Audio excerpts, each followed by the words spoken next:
श्री कृष्ण कहते हैं कि मनुष्य को अपने मन को बार बार यही समझाना चाहिए कि ईश्वर के अलावा उसका इस दुनिया में और कोई नहीं है। अहंकार उस समय उत्पन्न होता है जब हम यह भूल जाते हैं कि प्रशंसा हमारी नहीं, हमारे गुणों की जा रही है। भगवान श्री कृष्ण ने कहा है कि परिवर्तन ही इस संसार का नियम है। कल जो किसी और का था, आज वो तुम्हारा है और कल किसी और का होगा। कल की चिंता मत करो। जिस ईश्वर ने आज तक तुम्हें संभाला है, वह आगे भी संभाल लेगा। आप वही बन जाते हैं जिसमें आपको विश्वास है कि आप बन सकते हैं। जो कुछ भी तुम्हारे साथ हुआ है, अच्छे के लिए ही हुआ है, और जो हो रहा है, अच्छे के लिए हो रहा है, एवं जो आगे होगा वो भी अच्छे के लिए ही होगा। श्री कृष्ण कहते हैं कि बुरे कर्म करने नहीं पड्डे डरते हो जाते हैं, और अच्छे कर्म होते नहीं करने पड्डे डहते हैं। यदि मनुष्य शिक्षा से पहले संस्कार, व्यापार से पहले व्यवहार तथा भगवान से पहले माता पिता को पहचान ले, तो उसके जीवन में कभी कोई परेशानी ही नहीं होगी। भगवान श्री कृष्ण कहते हैं कि इस संसार में सब कुछ समाप्त होने जैसा कुछ नहीं होता है। सदैव एक नई शुरुआत हमारी प्रतीक्षा कर रही होती है। अगर जीवन में कभी अवसर मिले तो किसी के सारथी बनना, न कि स्वार्थी। धर्म की पहचान कर्म से होती है। कर्म के बिना धर्म की कोई परिभाषा नहीं है। भगवान श्री कृष्ण कहते हैं कि आत्मा सदैव अमर है, इसलिए मरने चिंता कभी मत करो। अपना मन हमेशा कार्य पर लगाऊं, इसके परिणाम या इनाम पर नहीं। श्री कृष्ण कहते हैं कि मैंने ही इस सृष्टि की रचना की है। मैं ही हूं जो इसका पालन पोषण करता है, एवं मैं ही इस सृष्टि का विनाश करता हूं। लोग अक्सर सत्य कहने से डरते या बचते हैं, परंतु सत्य कभी भी छुप नहीं सकता है और न ही कभी मिट सकता है। सत्य को कितना भी छुपा लो, वह कभी न कभी तो उजागर हो ही जाएगा। मौन रहना सबसे अच्छा उत्तर है ऐसे व्यक्ति के लिए जिसके लिए आपके शब्दों का कोई महत्व नहीं है। जब जब इस संसार में धर्म की हार होगी एवं अधर्म की विजय होगी, तब तब मैं इस संसार में अवतार लूंगा और पुनः धर्म की स्थापना करूंगा। मनुष्य की आस्था की परीक्षा उस समय होती है जब वह जो चाहे वो उसे न मिले और फिर भी उसके हृदय से भगवान के लिए धन्यवाद ही निकले। जीवन हो या फिर युद्ध सफलता केवल 3 शास्त्रों से प्राप्त होती है: धैर्य, धर्म एवं साहस। भगवान श्री कृष्ण कहते हैं कि जो मनुष्य अपने मन को नियंत्रित नहीं करते, मन उन्हें नियंत्रित कर लेता है और उनके के लिए वह शत्रु के समान ही कार्य करता है। समय चाहे जैसा भी हो, मनुष्य को सदा अपने परिवार के साथ ही रहना चाहिए। परिवार पर यदि सुख आता है तो वह बरक जाता है, एवं दुख आता है तो वह बट जाता है। भगवान श्री कृष्ण कहते हैं कि अच्छे लोगों का साथ भगवान की कृपा से प्राप्त होता है, किंतु बुरी संगति में पडिडिडियचना मनुष्य के स्वयं के हाथ में ही होता है। मनुष्य को सदैव अपनी वाणी पर संयम रखना चाहिए, क्योंकि वाणी के द्वारा दिए गए घाव कभी नहीं भरते हैं। मन की गतिविधियों, होश, श्वास और भावनाओं के माध्यम से भगवान की शक्ति सदा तुम्हारे साथ है और लगातार तुम्हें बस एक साधन की तरह प्रयोग करके सभी कार्य कर रही है। दुष्ट लोग अगर समझाने मात्र से समझ जाते तो यकीन मानो महाभारत कभी ना होता। अच्छे लोगों की कृष्ण परीक्षा बहुत लेता है, परंतु साथ नहीं छोड़ता, और बुरे लोगों को कृष्ण बहुत कुछ देता है, परंतु साथ नहीं देता। जिंदगी के इस रण में खुद ही कृष्ण और खुद ही अर्जुन बनना पड़ता है। रोज अपना ही सारथी बनकर जीवन की महाभारत को लड़ना पड़ता है। जो हुआ अच्छा हुआ, जो होगा अच्छा होगा। स्वयं को मुझ पर छोड़ दो, अपने कर्म पर ध्यान दो। कर्म ऐसा जो स्वार्थ रहित, पाप रहित हो। जिंदगी में 2 लोगों का होना बहुत जरूरी है। एक कृष्ण जो ना लड़े फिर भी जीत पक्की कर दे, दूसरा कर्ण जो हार सामने हो फिर भी साथ ना छोड़े। जो व्यक्ति कर्म में अकर्म और अकर्म में कर्म देखता है, वह मनुष्यों में बुद्धिमान है और सभी प्रकार के कर्मों में लगा रहकर भी वह दिव्य स्थिति को प्राप्त होता है। ज्ञानी व्यक्ति ज्ञान और कर्म को एक रूप में देखता है, वही सही मायने में देखता है। कृष्ण कहते हैं, जैसे प्राणी अपने पुराने कपड़ों उतार कर फेंक देता है, नए को धारण करता है, उसी प्रकार यह आत्मा पुराने शरीर से त्याग करके नया शरीर प्राप्त करती है। रो पड़े कृष्णा ने कहा, मैंने तो सबकी सुनता हूं, पर मेरा कौन सुनता है। इंसान गलत कार्य करते समय बाएं दाएं, आगे पीछे चारों तरफ देखता है, बस ऊपर देखना भूल जाता है। मैं विधाता होकर भी विधि के विधान को नहीं टाल सका। मेरी चाह राधा थी और चाहती मुझको मीरा थी, पर मैं हो रुक्मणी का गया।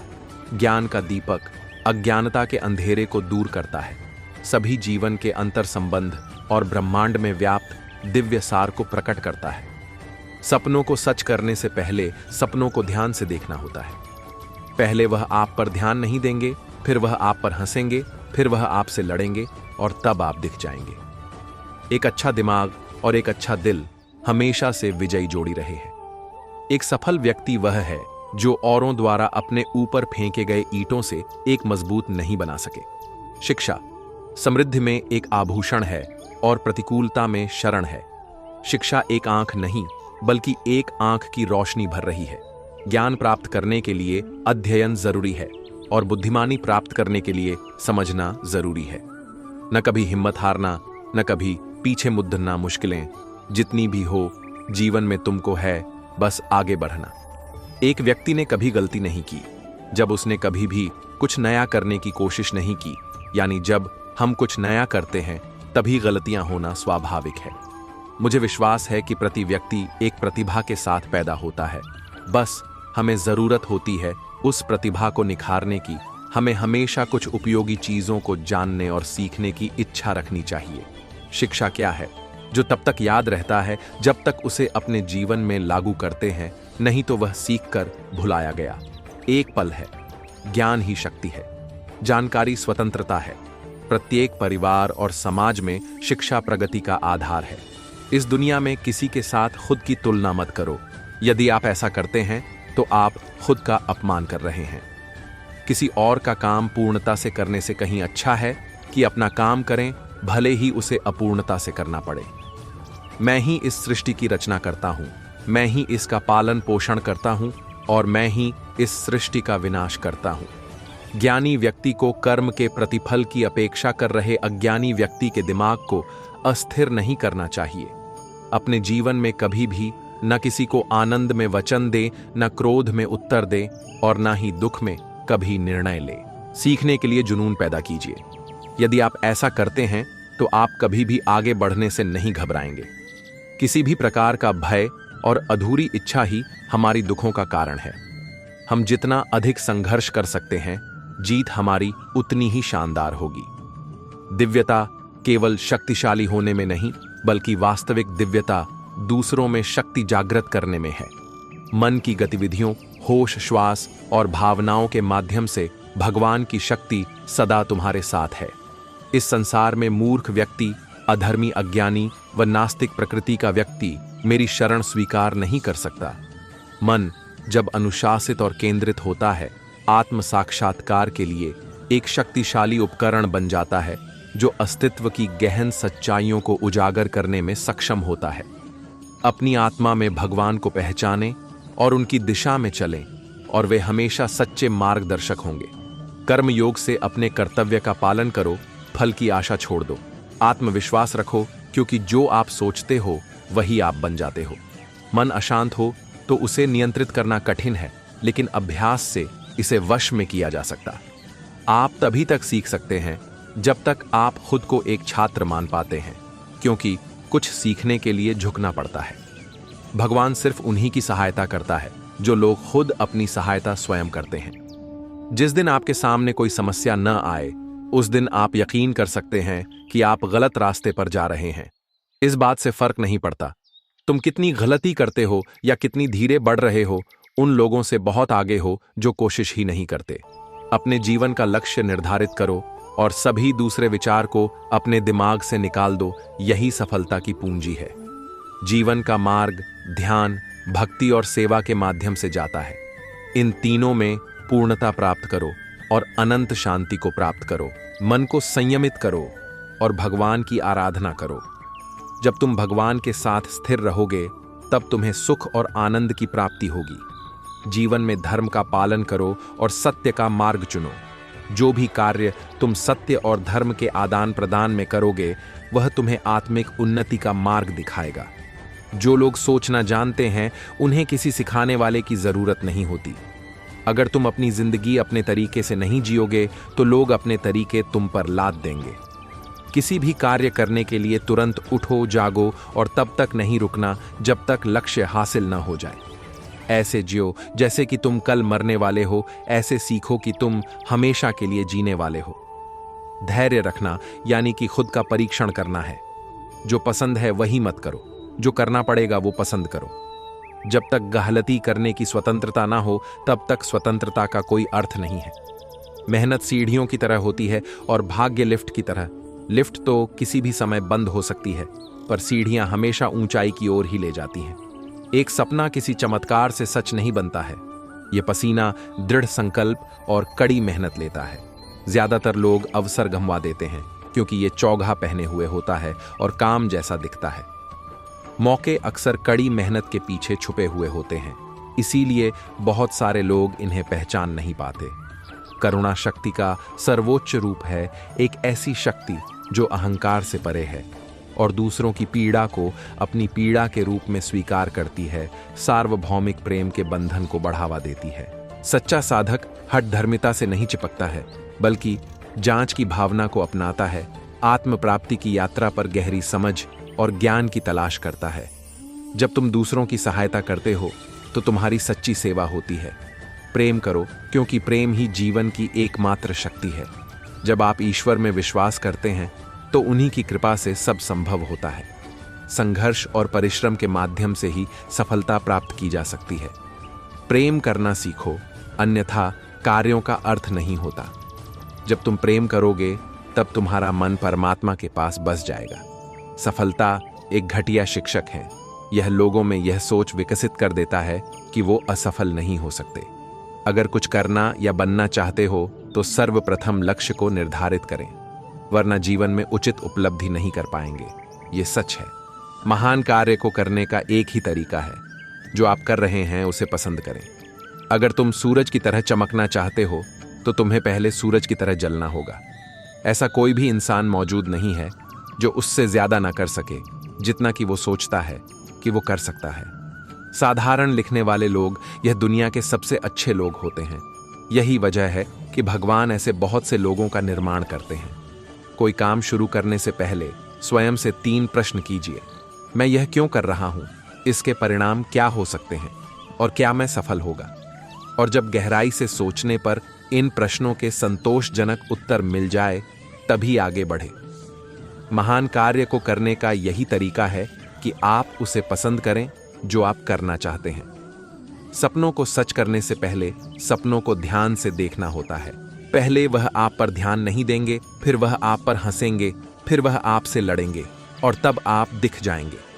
एक अच्छा दिमाग और एक अच्छा दिल हमेशा से विजयी जोड़ी रहे हैं। एक सफल व्यक्ति वह है जो औरों द्वारा अपने ऊपर फेंके गए ईंटों से एक मजबूत नहीं बना सके। शिक्षा समृद्धि में एक आभूषण है और प्रतिकूलता में शरण है। शिक्षा एक आंख नहीं बल्कि एक आंख की रोशनी भर रही है।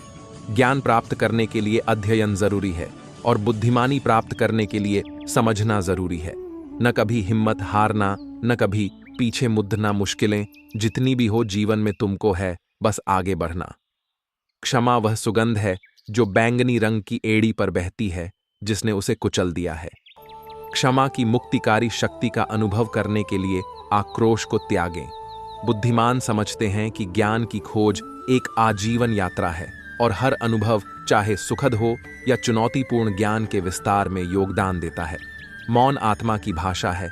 शांति के क्षणों में कोई व्यक्ति आंतरिक ज्ञान की फुसफुसाहट सुन सकता है और उस शाश्वत मौन से जुड़ सकता है जो पूरे अस्तित्व में व्याप्त है। सच्ची विनम्रता, सभी जीवन के अंतर संबंध को पहचानना और प्रत्येक प्राणी के भीतर दिव्य सार को स्वीकार करना, एकता और करुणा की भावना को बढ़ावा देना है। मन के बगीचे में सकारात्मक विचारों के बीज उगाएं, क्योंकि वे एक आनंदमय और उद्देश्यपूर्ण जीवन के फूलों में खिलते हैं। अनुशासित मन एक कुशल सारथी की तरह जीवन के रथ को उतार चढ़ाव के माध्यम से चलाता है, संतुलन बनाए रखता है और धार्मिकता के मार्ग पर ध्यान केंद्रित करता है। प्रत्येक चुनौती आध्यात्मिक विकास का एक अवसर है। लचीलेपन के साथ उनका सामना करें और प्रत्येक अनुभव को अपने चरित्र को सद्गुण की उत्कृष्ट कृति में ढालने दें। लोग कमियां निकालते रह जाते हैं, सफल लोग किसी की न सुनकर सफलता की सीधी चढ़ते जाते हैं। निरंतर चलना है तुमको। आज तुम ये इरादा कर लो, हौसला रख लो, उम्र भर का खुद से ये वादा कर लो। अपनी काबिलियत पर तुम यकीन रखना, ऐसी उम्मीद हम तुमसे करेंगे छोड़ आज। पीछे सबको तुम आगे बढ़ना, लोग तो तुमसे जलते रहेंगे। सच्चा योगी अराजकता के बीच में शांति पाता है। आत्म अनुशासन और आत्म जागरूकता के माध्यम से विकसित शांति के आंतरिक अभयारण्य से शक्ति प्राप्त करता है। एक व्यक्ति जो सत्यता में स्थापित हो जाता है, ऐसा कहा जाता है कि उसने आत्म साक्षात्कार प्राप्त कर लिया है। ऐसे व्यक्ति के शब्द प्रामाणिकता का भार रखते हैं और दिव्यता के साथ प्रतिध्वनित होते हैं। अपनों का तुम साथ न छोड़ो, दिल किसी का कभी न तोड़ दो। करो मेहनत इतनी, तुम असफलता का मुंह सफलता की ओर मोड़ दो। सच्चा ज्ञान केवल बुद्धि तक ही सीमित नहीं है, यह एक अनुभवात्मक समझ है जो बौद्धिक अवधारणाओं से परे है और हृदय में प्रवेश करती है। अंदर की यात्रा सबसे गहन तीर्थ यात्रा है, जहां साधक आत्मा के अनंत आयामों की खोज करता है और परमात्मा की शाश्वत उपस्थिति की खोज करता है। प्रेम वह शक्ति है जो ब्रह्मांड को एक साथ बांधती है, व्यक्तिगत पहचान से परे जाकर अस्तित्व के जटिल जाल में सभी प्राणियों को जोड़ती है। जीवन की टेपेस्ट्री में प्रत्येक क्रिया एक धागा है। आध्यात्मिक विकास की उत्कृष्ट कृति बनाने के लिए इसे सचेतनता, करुणा और निस्वार्थता के साथ बुने। बंजर धरती में भी फूल खिल सकते हैं, बस थोड़ा हौसला रखना चाहिए। बुझी शमा भी जला सकते हो, आंधी से कश्ती निकाल सकते हो। जीवन की यात्रा में मन सारथी है, इंद्रियां घोड़े हैं और बुद्धि लगाम है। एक नियंत्रित मन व्यक्ति को आंतरिक शांति की मंजिल तक ले जाता है। ध्यान मन को शांत करने की कला है जो सच्चे आत्म को सामने आने और आत्म खोज के मार्ग को रोशन करने की अनुमति देता है। ज्ञान का उद्देश्य विकास करना है और विकास का उद्देश्य सभी प्राणियों की सेवा करना और उनकी भलाई में योगदान करना है। सच्चा त्याग उन इच्छाओं को छोड़ना है जो आत्मा को बांधती हैं, न कि केवल बाहरी संपत्ति का त्याग करना। यात्रा में ही आनंद खोजें, क्योंकि जागरूकता और उद्देश्य के साथ उठाया गया प्रत्येक कदम आध्यात्मिक विकास की ओर एक कदम है। ज्ञान का दीपक अज्ञानता के अंधेरे को दूर करता है, सभी जीवन के अंतर संबंध और ब्रह्मांड में व्याप्त दिव्य सार को प्रकट करता है। निष्क्रियता में आसक्त मत रहो, कर्तव्य का अनुशासित पालन करता आनंद की उच्चतम अवस्था प्राप्त करता है। जैसे ही कमल कीचड़ से बेदाग उगता है, एक व्यक्ति चुनौतियों और बाधाओं को पार कर सकता है, जीवन के अनुभवों से समझदार और अधिक सुंदर बनकर उभर सकता है। परम वास्तविकता निरपेक्ष को अटूट भक्ति, शुद्ध प्रेम और निस्वार्थ सेवा के माध्यम से महसूस किया जा सकता है। अलगाव का मतलब बाहरी दुनिया से बचना नहीं है, बल्कि बाहरी परिस्थितियों की परवाह किए बिना आंतरिक शांति और संतुलन बनाए रखना है। निस्वार्थ कर्म का मार्ग भौतिक और आध्यात्मिक दुनिया के बीच का पुल है, जो सभी अस्तित्व की एकता की प्राप्ति की ओर ले जाता है। बुद्धि वह प्रकाश है जो अज्ञानता के अंधेरे को दूर करती है, स्वयं की गहराई में छिपे शाश्वत सत्य को उजागर करती है। दिल छोटा न करो, यूं ना तुम अपने इरादे बदलो। हर पल में अपनी जिंदगी जी लो, सपनों को अपनी मुट्ठी में भर लो। जो बीत गया है उसके लिए रोना नहीं चाहिए हो, कोई खास तो उसे खोना नहीं चाहिए। अंधेरों में ही चमकते हैं सितारे, हालातों का रोना रोना नहीं चाहिए। जो दिया जलता है उजाला उसी में होता है, जो डर जाए जलने से वो दिया अंधकारमय होता है। मुस्कुराते इंसान को यकीनन दर्द ने ढाला होगा, चलते हुए इंसान के पैरों में ही तो छाला होगा। जो संघर्ष करता है वो जरूर चमकता है, मेहनत से दूर भागने वाला दर बदर भटकता है। कर्म का फल तो होता है, परंतु कर्म करने का तरीका भी महत्वपूर्ण है। जो कुछ हो रहा है अच्छा हो रहा है, जो हो रहा है वह अच्छा होगा। जब तुम अपनी भाग्यशाली जीवन शैली से कर्म करते हो तो तुम्हें सफलता का आनंद मिलता है। अपना कर्तव्य निभाना ही सबसे उत्तम कर्म है, इसमें समर्पण और समर्थन होना चाहिए। आत्मा में शांति को पाने के लिए कर्म में ब्रह्मा बनो, यानी पूर्णता से कर्म करो। कर्म को फल के लिए नहीं, कर्म को कर्म के लिए करो, फल स्वयं आएगा। जीवन का मूल्य सीखो, समर्पण से भरा होता है। सच्चे मार्ग पर चलने वाले को कभी भी अच्छा मौका नहीं हारता।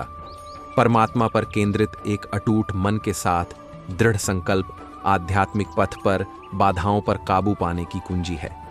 धैर्य से संपन्न व्यक्ति धीरे धीरे सबसे विकट चुनौतियों पर काबू पा सकता है, यह समझते हुए कि समय स्वयं ही जीवन के गहरे अर्थ प्रकट करता है।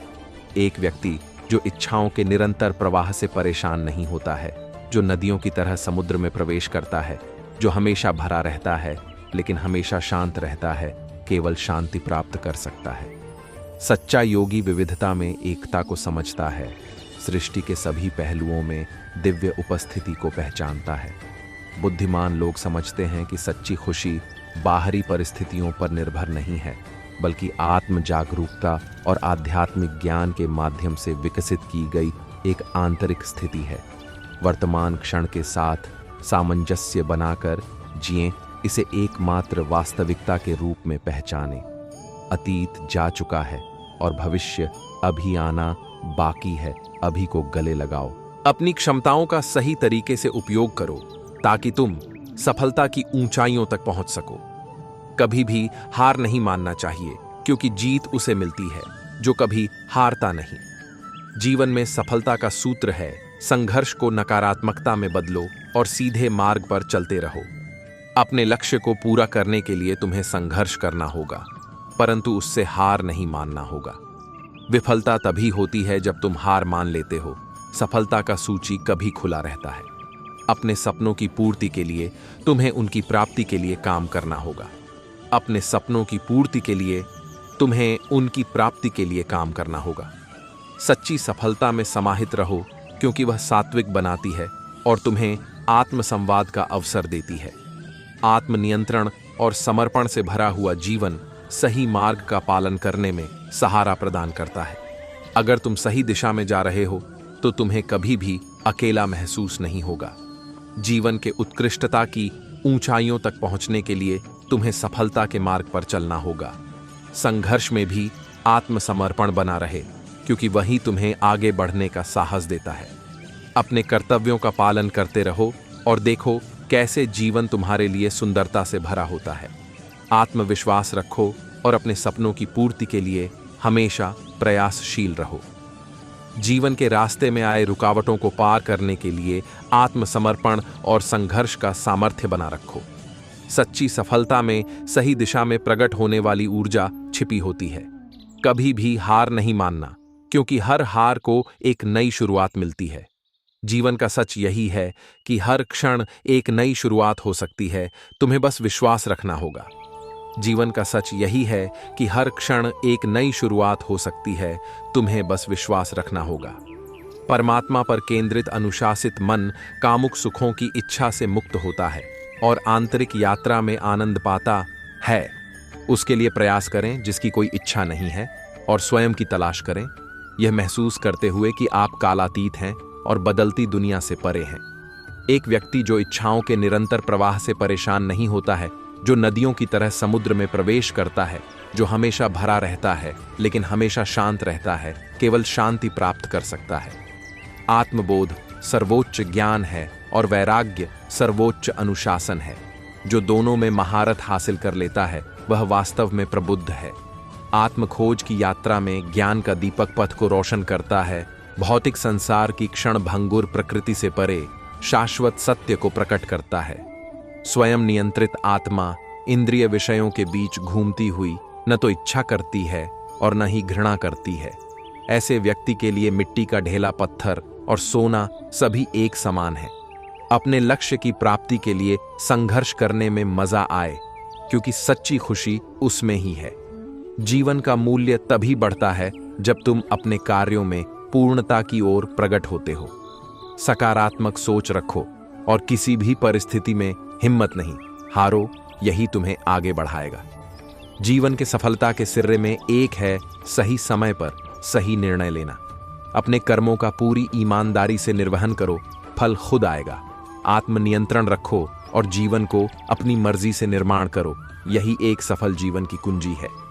अपनी क्षमताओं का सही तरीके से उपयोग करना सीखो, ताकि तुम अद्वितीयता में शिखर पर पहुंच सको।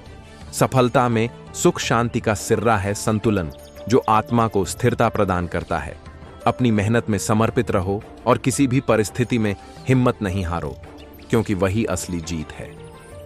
जीवन का सच यही है कि कोई भी मुश्किल रास्ता तुम्हें तुम्हारे लक्ष्य की ओर बढ़ाता है।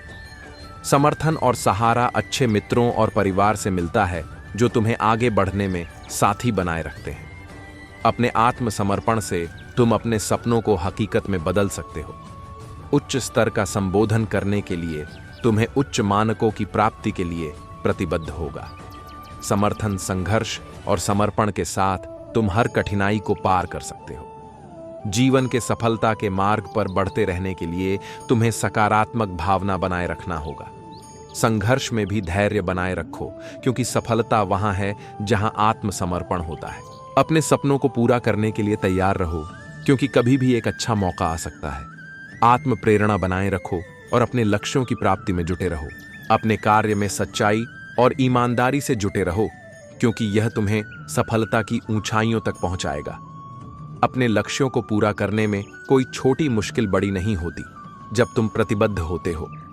जीवन के हर पल को आनंद से जियो और हर क्षण को महत्वपूर्ण बनाओ। सफलता का सीधा मार्ग है अपने लक्ष्यों का स्पष्ट रूप से निर्धारित करना और उनकी पूर्ति के लिए प्रतिबद्ध रहना। सफलता का सबसे बड़ा रहस्य है अपने कार्यों में पूरा मन, शक्ति और समर्पण लगाना।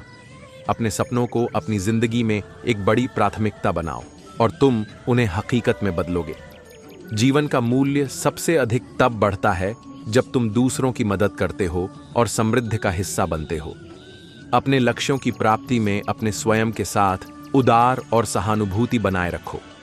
आत्मनियंत्रण को बनाए रखो और अपने कार्यों में आत्मसमर्पण का अभ्यास करो।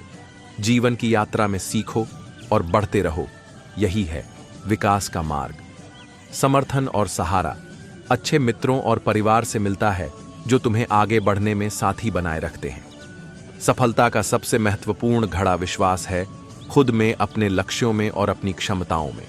अपने कार्यों में समर्पण रखो, फल आएगा। यही सफलता का सूत्र है।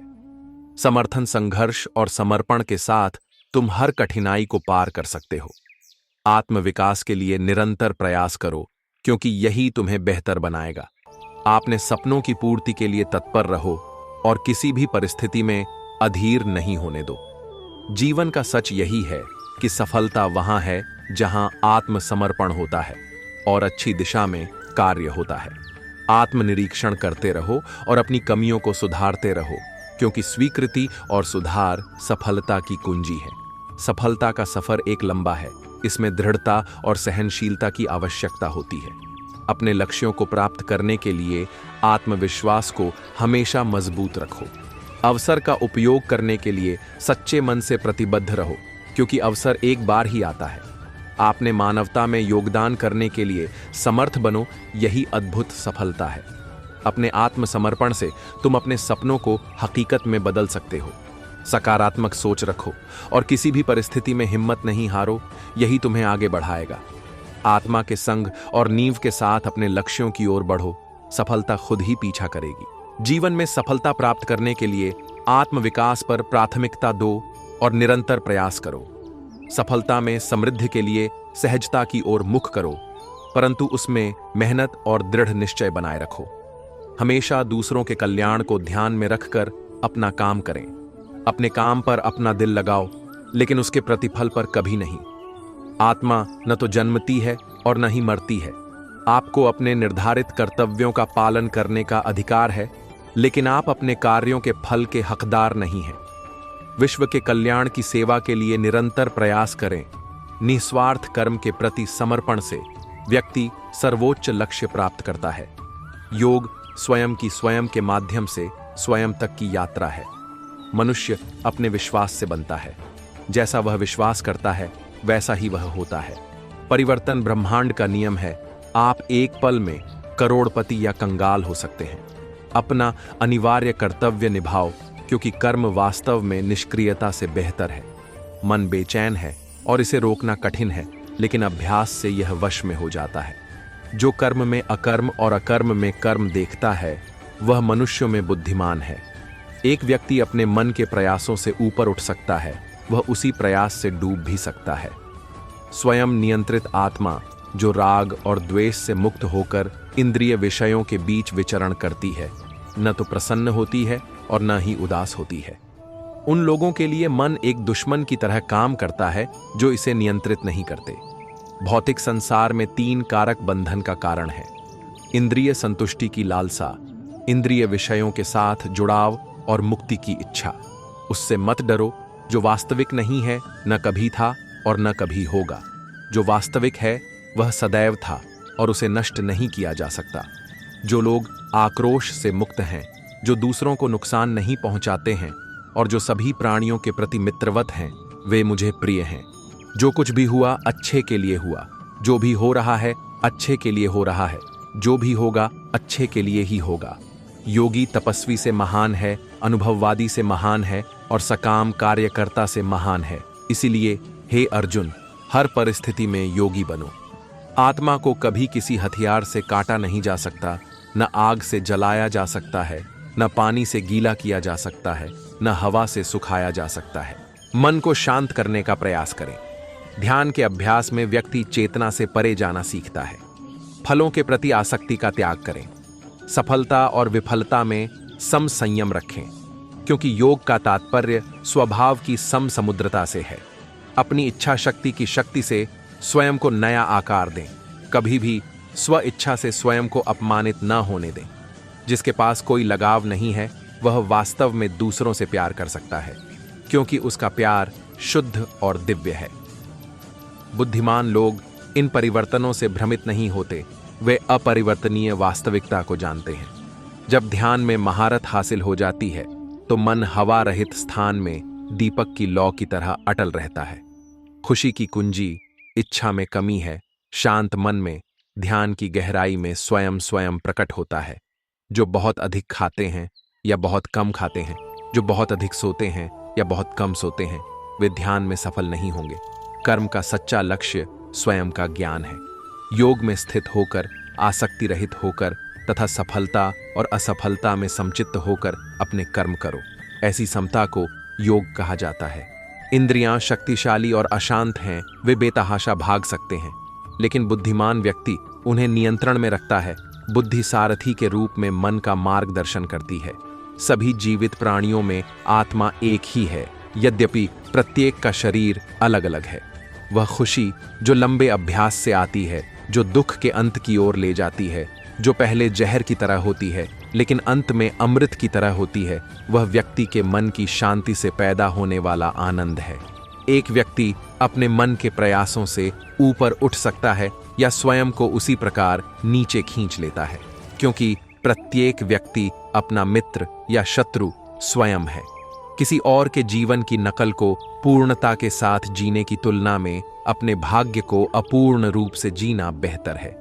जो लोग आत्मा के विज्ञान में निपुण हैं, वे जानते हैं कि आत्मा अविनाशी है और सभी भौतिक परिवर्तनों से परे है। असंतुष्ट मन बुद्धिमानी से कोसों दूर है। यह ध्यान कैसे कर सकता है? शांति कैसे रहे? जब आप शांति नहीं जानते तो आप आनंद कैसे जान सकते हैं? योगी सभी प्राणियों में परमात्मा को देखता है और सभी प्राणियों को परमात्मा में देखता है। सहिष्णुता के अभ्यास में किसी का शत्रु ही सबसे अच्छा शिक्षक होता है। इस दुनिया में ऐसे जियो जैसे कि तुम केवल एक यात्री हो। जितना अधिक हम खुद को इस दुनिया से जोड़ते हैं, उतना ही अधिक हम इससे बंधे होते हैं। जो व्यक्ति अज्ञानी रहता है वह अपने कर्तव्यों को अधिकार के रूप में नहीं बल्कि केवल बल के रूप में निभा सकता है। निष्क्रिय कर्म वह है जो फल, सफलता या असफलता की आसक्ति के बिना अपना कर्तव्य करता है। मन बेचैन है और उसे नियंत्रित करना कठिन है, लेकिन अभ्यास और वैराग्य के माध्यम से इसे जीता जा सकता है।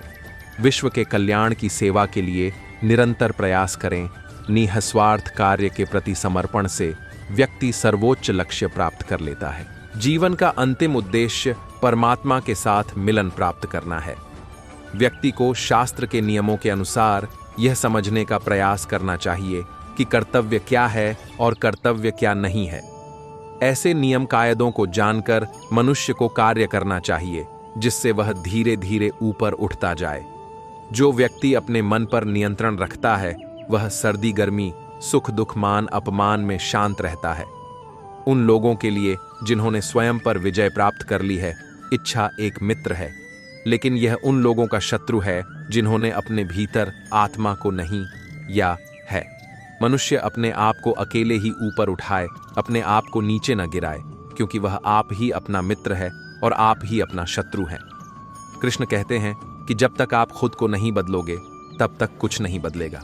जीवन में बदलाव लाने के लिए हमें सबसे पहले खुद को बदलना होगा। अपनी आदतों और सोच को बदलकर हम अपने जीवन को बेहतर बना सकते हैं। धैर्य रखो अर्जुन, समय सबका आता है। ये वचन हमें सिखाता है कि जीवन में धैर्य रखना बहुत जरूरी है। हर समस्या का समाधान समय के साथ मिल जाता है। आज के तेजी से बदलते समय में जब हर कोई तत्काल परिणाम चाहता है, यह शिक्षा विशेष रूप से प्रासंगिक है। आज के समय में मनुष्य का सबसे बड़ा शत्रु उसका अहंकार और इंद्रियों पर नियंत्रण न होना है। अक्सर आपने देखा होगा कि यदि कोई व्यक्ति अपनी इंद्रियों को वश में नहीं रख पाता तो उसे आगे चलकर कठिनाइयों का सामना करना पड़ता है। क्या आपने कभी महसूस किया है कि एक शिक्षित व्यक्ति भी सही संस्कारों के बिना अधूरा होता है? श्री कृष्ण कहते हैं कि शिक्षा से पहले संस्कार आने चाहिए, क्योंकि यही हमें एक सच्चा इंसान बनाते हैं। अगर हम अपने माता पिता का सम्मान करें और अपने व्यवहार में विनम्रता रखें तो यही सच्ची शिक्षा होगी। सपने देखना जरूरी है, लेकिन उन्हें पूरा करने के लिए सही दिशा में प्रयास करना और एक स्पष्ट लक्ष्य तय करना उससे भी ज्यादा महत्वपूर्ण है। अगर छात्रों के पास कोई निश्चित लक्ष्य नहीं होगा तो वे अपनी ऊर्जा को सही जगह केंद्रित नहीं कर पाएंगे। श्री कृष्ण हमें सिखाते हैं कि सफलता केवल मेहनत से नहीं बल्कि सही दिशा में मेहनत करने से मिलती है। इसलिए अपने जीवन में एक लक्ष्य निर्धारित करें और उसे पाने के लिए पूरी निष्ठा के साथ काम करें। बुराई तो तुम्हें हजारों की भीड़ में भी तुम्हें ढूंढ लेगी, ठीक उसी प्रकार जैसे गायों की झुंड में बछद्दा अपने मां को ढूंढ लेता है। परंतु जो बंसी वाले को दिल से मानता है वह बुराई में भी अच्छाई को ढूंढ लेता है। व्यक्ति को सदैव बुराई से बचकर रहना चाहिए। अगर कोई बुरा कर्म करता है तो वह कर्म उसको अपने जीवन में भोगना ही पड़ता है। जिस प्रकार बछिया झुंड में भी अपने मां को ढूंढ लेती है, वैसे ही कर्म का फल आपको हजारों के भीड़ में भी ढूंढ लेगा। माधव कहते हैं, किसी जीव को कष्ट देकर आप मुझे खुश नहीं देख सकते हो। श्री कृष्ण जगत के स्वामी हैं, वह कण कण में निवास करते हैं। छोटे से छोटे जीव के हृदय में ईश्वर का वास होता है। उस जीव को कष्ट का अनुभव होना ईश्वर को कष्ट का अनुभव कराता है। अर्थात किसी जीव को कष्ट देकर अपने ईश्वर को खुश कैसे देख सकते हैं, वह दिन मत दिखाना कान्हा कि हमें खुद पर गुरूर हो जाए रखना अपने दिल में इस तरह कि जीवन सुफल हो जाए। जो कृष्ण का दास हो जाता है वह अपने आराध्य से ऐसे दिन न दिखाने की कामना करता है जिससे उसमें कभी गुरूर आ जाए। वह तो अपने कृष्ण का सेवक बनकर ही जीवन सफल बनाना चाहता है। जो हुआ अच्छा हुआ, जो होगा अच्छा होगा। स्वयं को मुझ पर छोड़ दो, अपने कर्म पर ध्यान दो। कर्म ऐसा जो स्वार्थ रहित पाप रहित हो। कृष्ण अपने भक्तों को कर्म का मार्ग दिखाना चाहते हैं। वह कहते हैं, अपने कर्म समाज के प्रति और मानव कल्याण के प्रति केंद्रित करते हुए करो। बाकी फल की चिंता मत करो। उन सभी कर्मों को मुझे समर्पित करो। इस मार्ग को अपनाकर तुम मुझे प्राप्त कर सकते हो, मेरे प्रेम का भागीदार बन सकते हो। बुद्ध कहते थे कि एक अंधा व्यक्ति था, जन्मांध अंधा, जो कभी एक कदम भी चलकर नहीं जा सकता था। लोग उस पर तरस खाते और कोई उसकी मजाक भी बनाता और कोई उसकी इस हालत से डरता भी था। एक दिन उधर से एक लंगड़ा व्यक्ति गुजर रहा था। दर्द से कराहता हुआ, चीखता हुआ, अपनी इस हालत पर उसको दुख होता, खिन्नता होती थी। उसकी नजर इस अंधे व्यक्ति पर पड़ी जो बहुत दुखी, लाचार हालत में बैठा हुआ था। उसके मुंह, नाक पर मक्खी लगी हुई थी, कपड़े मैले कुचैले, लेकिन उसको जैसे अपनी होश ही ना हो। यह लंगड़ा व्यक्ति उसके नजदीक गया और उसको पूछा कि तुम्हें क्या हुआ है। उसने कहा कि मैं जन्मांध अंधा हूं, इसीलिए लाचार हूं, चल फिर भी नहीं सकता। लंगड़े व्यक्ति ने तुरंत उसके पांवों को छुआ और कहा कि क्या तुम्हारे दोनों पांव ठीक हैं? अंधे ने कहा कि हां, मेरे दोनों पांव ठीक हैं। लंगड़े को एक विचार सूझा कि क्यों ना मैं इसके कंधे पर बैठ जाऊं, ताकि यह पांवों से चलता रहेगा और मैं इसको रास्ता बताता रहूंगा। इससे हम दोनों ही घूम फिर सकते हैं, अपनी गुजर बसर कर सकते हैं। उसने यह विचार अंधे को बताया और अंधा राजी हो गया, खुश हो गया कि अब मैं भी बेफिक्र चल सकता हूं। इस तरह दोनों की रजाबंदी हो गई और दोनों एक दूसरे के सहारे जीवन यापन करने लगे। दोनों ही बहुत खुश थे और उनका पूरा जीवन ही बदल गया था। बुद्ध कहते थे कि यह अंधा और लंगड़ा आदमी अमर हो गए, कभी नहीं मरे, और यह पूरी सृष्टि इनकी ही बनाई हुई है। यह अंधा और लंगड़ा आदमी मनुष्य का मन और उसका शरीर है। यह दोनों ही एक दूसरे के बिना कुछ भी नहीं कर सकते, मगर जब यह दोनों ने एक दूसरे से हाथ मिला लिया, साथ साथ जीने मरने की कसम खा ली, तब यह संसार का निर्माण करते हैं। घर बनाते हैं, बच्चे बनाते हैं, परिवार बनाते हैं, व्यापार करते हैं, शासन चलाते हैं, मगर इनमें से अकेला कुछ भी नहीं कर सकता। यह एक दूसरे के पूरक हैं। मन के बिना शरीर मृतक के समान है और शरीर के बिना मन कहीं प्रदर्शित नहीं हो सकता, कुछ कार्य नहीं कर सकता। शरीर इसकी अनिवार्यता है। बिना सेहत के जीवन जीवन नहीं है, बस पीड़ा की एक स्थिति है, मौत की छवि है। घृणा को घृणा से खत्म नहीं किया जा सकता है, बल्कि इसे प्रेम से ही खत्म किया जा सकता है, जो कि एक प्राकृतिक सत्य है। वह जो 50 लोगों से प्रेम करता है, उसके 50 संकट हैं। वो जो किसी से प्रेम नहीं करता, उसके एक भी संकट नहीं है। किसी विवाद में हम जैसे ही क्रोधित होते हैं, हम सच का मार्ग छोड़ देते हैं और अपने लिए प्रयास करने लगते हैं। स्वास्थ्य सबसे बड़ा उपहार है, संतोष सबसे बड़ा धन है, वफादारी सबसे बड़ा संबंध है। नफरत से नफरत कभी खत्म नहीं हो सकती। नफरत को केवल प्यार द्वारा ही समाप्त किया जा सकता है। यह एक प्राकृतिक सत्य है।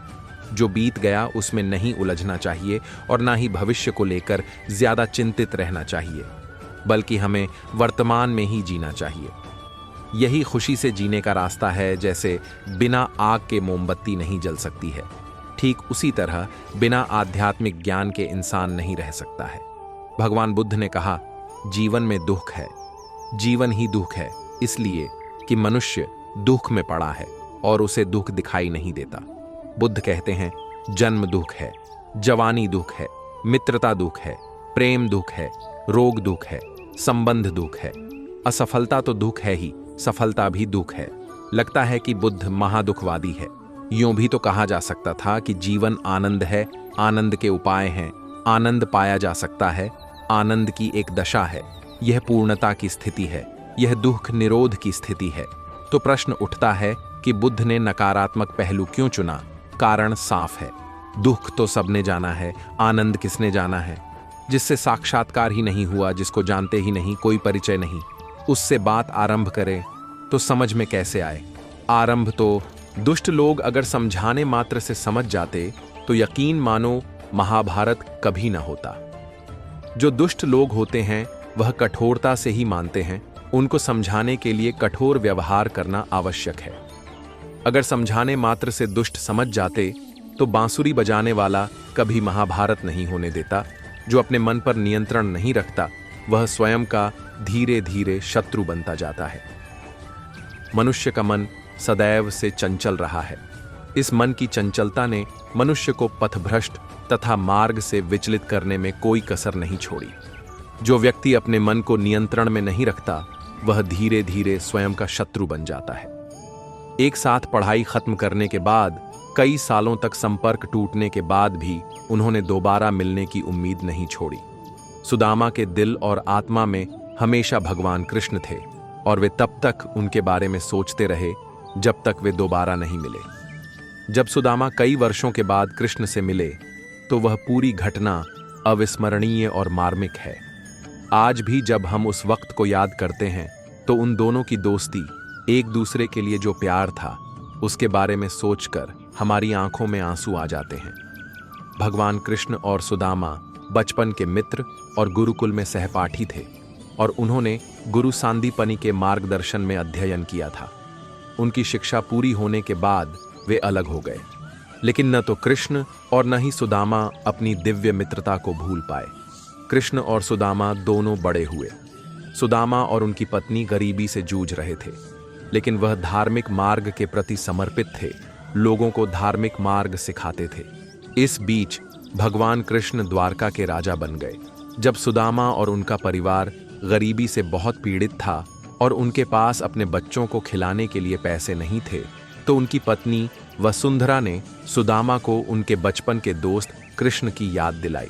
लेकिन सुदामा ने केवल मदद के लिए यात्रा करने से इनकार कर दिया, क्योंकि वह कृष्ण का सच्चा भक्त था और नहीं चाहता था कि वह स्वार्थी महसूस करे, क्योंकि वह वास्तव में एक शुद्ध और आध्यात्मिक ब्राह्मण था। सुदामा अंततः भगवान कृष्ण को संतुष्ट करने के लिए यात्रा करने के लिए सहमत हो गए। वह कपड़े के टुकड़े में कुछ पीटे हुए चावल बांधकर वहां से चला गया, क्योंकि उसे याद आया कि कृष्ण को पीटा हुआ चावल बहुत पसंद था। श्री कृष्ण ने सुदामा से पूछा, क्या तुम मेरे मित्र बनोगे? वह आत्मा कितनी भाग्यशाली है जिससे प्रभु स्वयं मित्रता मांगते हैं। सुदामा को अपनी निम्न स्थिति का एहसास होने के कारण संकोच हुआ। उन्होंने कहा, लेकिन मैं एक गरीब ब्राह्मण हूं और आप एक राजसी हैं। हम कभी दोस्त कैसे बन सकते हैं? जरूरत के समय दोस्त एक दूसरे की मदद करते हैं, लेकिन मैं आपको कुछ भी नहीं दे सकता। श्री कृष्ण ने कहा, बस मुझसे वादा करो कि चाहे कुछ भी हो, हम हमेशा दोस्त रहेंगे। मैं आपके मित्र के रूप में यह प्रस्ताव प्रस्तुत करता हूं। मैं तुमसे कभी कोई ऐसी चीज नहीं मांगूंगा जो तुम मुझे नहीं दे सकते। यह सुनकर सुदामा ने श्री कृष्ण का मित्रता का प्रस्ताव स्वीकार कर लिया। द्वारका के राजा के महल में पहुंचते ही सुदामा ने द्वारपालों से भगवान कृष्ण को संतुष्ट करने के लिए उन्हें प्रवेश करने देने के लिए कहा। उन्होंने यह भी कहा कि कृष्णा उनके बचपन के दोस्त थे। यहां तक कि द्वारपालों ने भी उसके साथ पागलों जैसा व्यवहार किया, क्योंकि उसकी हालत इतनी खराब थी कि उसके कपड़े फट गए थे। लेकिन उन्होंने द्वारपालों से अनुरोध किया कि वे कृष्ण को उनके आगमन के बारे में सूचित करें। कई अनुरोधों के बाद द्वारपालों ने कृष्ण से सुदामा के बारे में पूछने का फैसला किया। द्वारपाल ने कृष्ण को सुदामा के द्वार पर आने के बारे में बताया। भगवान कृष्ण सब कुछ छोड़कर द्वार की ओर भागे, क्योंकि वे अपने मित्र सुदामा से मिलने के लिए उत्सुक थे। कृष्ण अपने पुराने मित्र को देखकर बहुत प्रसन्न हुए।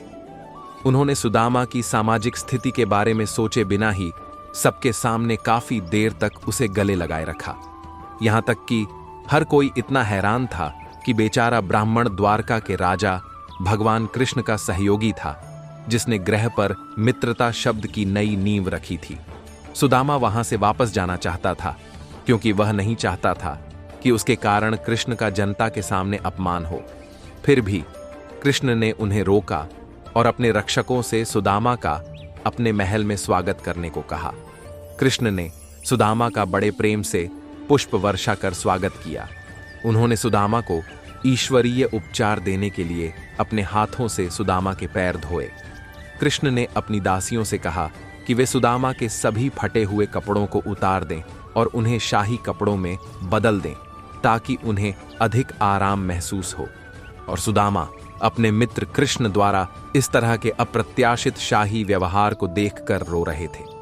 फिर कृष्ण ने सुदामा को अपनी दासियों द्वारा परोसे गए भोजन की पेशकश की, और सुदामा अपने मित्र कृष्ण द्वारा इस तरह के अप्रत्याशित शाही व्यवहार को देखकर रो रहे थे। भोजन के बाद कृष्ण और सुदामा ने आराम किया और अपने पुराने दिनों के बारे में चर्चा की। कृष्ण ने देखा कि सुदामा उनसे कुछ छिपा रहा है। उन्होंने धीरे से पूछा, और मुझे लगता है कि भाभी जी ने मेरे लिए कोई उपहार भेजा है। मुझे लगता है कि यह मेरे लिए कुछ स्वादिष्ट भोजन है। उन्होंने सुदामा से उपहार निकालने का अनुरोध किया। सुदामा ने इसे छुपा दिया, क्योंकि उसे लगा कि यह छोटा सा उपहार द्वारिका के राजा के लिए कुछ भी नहीं है। किसी भी मनुष्य की परिस्थितियां हमेशा एक जैसी नहीं रहती। परिस्थितियां बदलती हैं, इसलिए मनुष्य को हिम्मत नहीं हारनी चाहिए। व्यक्ति को खुद से बेहतर कोई नहीं जान सकता।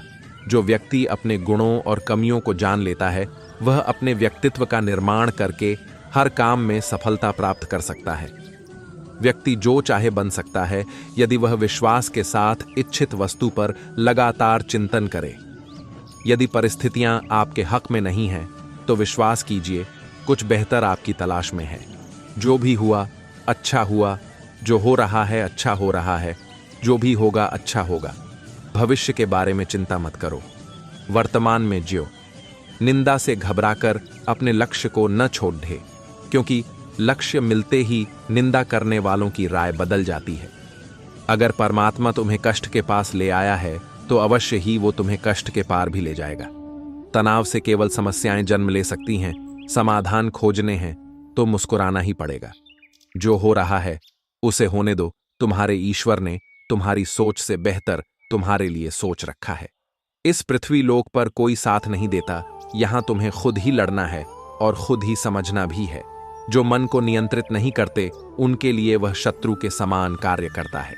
व्यक्ति जो चाहे बन सकता है यदि वह विश्वास के साथ इच्छित वस्तु पर लगातार चिंतन करे।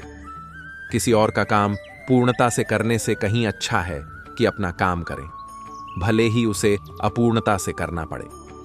किसी के प्रति मन में क्रोध रखने की अपेक्षा उसे तत्काल प्रकट कर देना अधिक अच्छा है। जैसे पल में जल जाना देर तक सुलगने से अच्छा है। लोग आपके अपमान के बारे में हमेशा बात करेंगे। सम्मानित व्यक्ति के लिए अपमान मृत्यु से भी बदतर है। मन अशांत है और उसे नियंत्रित करना कठिन है, लेकिन अभ्यास से इसे वश में किया जा सकता है। दूसरों से घृणा करने वाले, दूसरों से ईर्ष्या करने वाले, असंतोषी क्रोधी, सभी बातों में शंका करने वाले और दूसरे के धन से जीविका निर्वाह करने वाले, ये छहों सदा दुखी रहते हैं। जो मन को नियंत्रित नहीं करते, मन उन्हें नियंत्रित कर लेता है और उनके लिए वह शत्रु के समान कार्य करता है। मन पर नियंत्रण तो जरूरी है। मनुष्य के जीवन में आशा चाहे छोटी हो या बड़ी फर्क नहीं पड़ता, परंतु निराशा आ जाने से सब कुछ विपरीत हो जाता है। आशा बनाए रखना जरूरी है। हमारा हर जगह उपस्थित होना संभव नहीं है, लेकिन हमारे द्वारा किया गया आचरण हमारी अनुपस्थिति को भी उपस्थिति में परिवर्तित कर देता है। हम अच्छा व्यवहार करेंगे तो हर कोई सराहेगा ही। जिस इंसान के चारों तरफ नकारात्मक लोग रहते हैं, उस इंसान का मंजिल से भटक जाना तय है। कृष्णा की कही बात सच है। आत्मा अमर है, इसलिए मरने की चिंता मत करो। मरने की चिंता करने की जरूरत बिल्कुल नहीं है। मतलबी दुनिया ने विपरीत समय में अपनी नजरें बदल ली, परंतु श्री कृष्ण जब से थामा, तुमने मेरा हाथ, मेरी किस्मत बदल गई। उनका हाथ थामना ही सबसे जरूरी है। अहंकार करने पर इंसान की प्रतिष्ठा, वंश, वैभव तीनों ही समाप्त हो जाते हैं। अहंकार हर तरह से नाश कर सकता है। अहंकार तब उत्पन्न होता है जब हम भूल जाते हैं कि प्रशंसा हमारी नहीं, हमारे गुणों की जा रही है। प्रशंसा गुणों की ही होती है। मनुष्य का आचरण सदैव यही रहा है। जो मिला है वह गिना नहीं, और जो नहीं मिला उसे गिनना भूला नहीं। जो मिला है उसे न भूलना जरूरी है। खूबसूरत चेहरे का क्या करना जब दिल ही मैला हो। दिल को साफ कीजिए, काया तो स्वयं ही शुद्ध हो जाएगी। जय श्री कृष्ण। दिल साफ होना जरूरी है। इस दुनिया में सब कुछ मोह माया हो सकती है, परंतु श्री कृष्ण आपके लिए प्यार और आंखों में आंसू सदैव सच्चे हैं। कृष्णा के अलावा सभी कुछ मोह माया है। राधा कृष्ण का प्रेम अमर और निस्वार्थ है, जिसमें न कोई अपेक्षा है न कोई शर्त। यह प्रेम सच्चे समर्पण का प्रतीक है। उन जैसा निस्वार्थ प्रेम मिलना मुश्किल काम है। पूछा जाने किस किस से, लेकिन तेरा पता कहीं मिला नहीं। लेकिन जब मिला तेरा पता, तब मुझे दुनिया में खुद का भी पता नहीं। कृष्णा से मन लगा जाना ही सब मिल जाना है। जहां राधा का नाम आता है वहां कृष्ण का नाम अपने आप जुड़ जाता है। उनका प्रेम इस संसार की सीमाओं से परे शाश्वत और अटूट है। इस प्रेम ने ही तो प्रेम का मतलब समझाया है। राधा का प्रेम कृष्ण के प्रति इतना गहरा है कि वह हर सांसारिक माया को पीछे छोड़कर सिर्फ अपने कान्हा के प्रति समर्पित रहती है। उनका प्रेम सच्चे और शाश्वत प्रेम का आदर्श है। राधा हमेशा कृष्णा के लिए समर्पित रहीं, जो दो होकर भी दिल से एक थे, जो दूर होकर भी हृदय से पास थे। वो जैसे प्रेम शब्द का ही भावार्थ है। वो ब्रेन के पुजारी सिर्फ राधा कृष्ण है। राधा कृष्णा हमेशा दो होकर भी एक ही थे। कृष्ण का प्रेम राधा के प्रति ऐसा है जो हर सांसारिक बंधनों को तोड़कर आत्मा के स्तर पर प्रेम का अद्वितीय उदाहरण प्रस्तुत करता है। प्रेम के अनंत उदाहरणों में से एक है यह। राधा के बिना कृष्ण अधूरे हैं और कृष्ण के बिना राधा की पहचान नहीं। उनका प्रेम ऐसा है जो युगों से प्रेमियों को प्रेरित करता आ रहा है। यह दो नाम एक साथ जुड़ चुके हैं। दुनिया में चाहे कितने भी रंग हो, रंग तो श्री कृष्ण आपका मन चढ़ा है, रंग तो श्री कृष्ण का ही है। राधा का प्रेम था गहरा, पर फिर भी उनका मिलन ना हो सका। क्योंकि सच्चे प्रेम में कभी कभी दूरी ही किस्मत होती है, प्रेम में किस्मत भी जरूरी होती है। राधा और कृष्ण का प्रेम वह अनंत सागर है जिसमें न कोई किनारा है और न कोई सीमा। यह प्रेम भौतिक इच्छाओं से परे आत्मा और परमात्मा का दिव्य मिलन है। राधा कृष्ण के प्रेम पर जितनी बात की जाए उतनी कम है। उलझे भले ही इस दुनिया के झंझट में हों, लेकिन डूबे तो प्रेम सिर्फ कृष्णा से ही हो सकता है। राधा का नाम कृष्ण के बिना अधूरा है, ठीक वैसे ही जैसे उनका प्रेम कभी पूरा ना हो सका। राधा कृष्णा के बिना अधूरी ही तो हैं। श्री कृष्ण जी कहते हैं, कठिन समय में समझदार व्यक्ति रास्ते खोजते हैं और कायर व्यक्ति बहाने कायर व्यक्ति के पास रास्ते नहीं होते हैं। निस्वार्थ प्रेम का उदाहरण है वो, सच्ची भावना का प्रतीक है वो। सफल और असफल लोगों की क्षमताओं में बहुत अंतर नहीं होता है। वे अपनी क्षमता तक पहुंचने के लिए अपनी इच्छाओं में भिन्न होते हैं। आप इस दुनिया को जैसे नजरों से देखेंगे, आपको यह दुनिया वैसे ही नजर आएगी। आप अगर अच्छाई खोजेंगे तो अच्छाई दिखेगी, आप अगर बुराई खोजेंगे तो बुराई दिखेगी। बहादुर वह नहीं है जो निडर है, बहादुर वह है जो डर से भागता नहीं, उससे लड़ेचता है। लक्ष्य कितनी ही दूर क्यों ना हो, यदि हम धैर्य रखकर आगे बढ़ते जाए तो लक्ष्य तक जरूर पहुंचते हैं। एक व्यापारी था जिसके पास उसके अपने 5 ऊंट थे, जिन पर सामान लादकर वो शहर शहर घूमता और कारोबार करता था और अपना व्यापार किया करता था। एक बार लौटते हुए रात हो गई तो वो रात को आराम करने के लिए एक सराय में रुका और पेड्ढों से ऊंट को बांधने की तैयारी करने लगा। 4 ऊंट तो बांध गए, लेकिन 5वें के लिए रस्सी कम पड्डी डीएच गई। उसने जब कोई उपाय और नहीं सूझा तो सराय में मालिक से सहायता मांगने की सोची। वो सराय के अंदर जा ही रहा था कि उसे गेट के बाहर एक फकीर मिला, जिसने व्यापारी से पूछा कि तुम कुछ परेशान लग रहे हो, बताओ क्या परेशानी है, हो सकता है मैं तुम्हारी कुछ मदद कर पाऊं। व्यापारी ने उसे अपनी समस्या बतलाई तो वो बड्ढे जोर जोर से हंसा और फकीर ने कहा कि 5वें ऊंट को भी ठीक उसी तरह बांध दो जिस तरीके से तुमने बाकी के ऊंटों को बांधा है। फकीर के ये कहने पर व्यापारी ने थोड़ा खींचकर और हैरान होकर कहा, लेकिन रस्सी है कन्हा। इस पर फकीर ने कहा, उसे तुम कल्पना की रस्सी से बांधो। व्यापारी ने ऐसा ही किया और उसने ऊंट के गले में अभिनय करते हुए काल्पनिक रस्सी का फंदा डालने जैसा व्यवहार किया और उसका दूसरा सिरा पेड्डेच से बांध दिया। ऐसा करते ही ऊंट बड्ढे आराम से बैठ गया।